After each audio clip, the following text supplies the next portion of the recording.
Iran के शहर जाहिदान में अदालती कंपाउंड पर हमला कर दिया गया। हमला आवर जजों के कमरों में घुसकर फायरिंग करते रहे। मुतादिद अफराद के जाँ बहक होने की इत्तलात हैं। गैर मुल्की मीडिया रिपोर्ट्स के मुताबिक ईरान के शहर जाहिदान में अदालती कंपाउंड पर नामालूम अफराद ने हमला कर दिया। मुलजिमान जजों के कमरे में घुसकर फायरिंग करते रहे। रिपोर्ट के मुताबिक हमले में मुतादिद अफराद के जाँ बहक होने की इत्तलात हैं। सिक्योरिटी अहलकारों ने जुडिशल कंपाउंड को घेरे में ले लिया।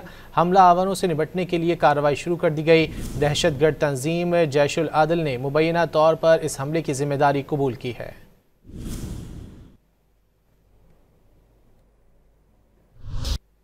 ईरान के शहर जाहिदान में अदालती कंपाउंड पर हमला कर दिया गया। हमला आवर जजों के कमरों में घुसकर फायरिंग करते रहे। मुतादिद अफराद के जाँ बहक होने की इत्तलात हैं। गैर मुल्की मीडिया रिपोर्ट्स के मुताबिक ईरान के शहर जाहिदान में अदालती कंपाउंड पर नामालूम अफराद ने हमला कर दिया। मुलजिमान जजों के कमरे में घुसकर फायरिंग करते रहे। रिपोर्ट के मुताबिक हमले में मुतादिद अफराद के जाँ बहक होने की इत्तलात हैं।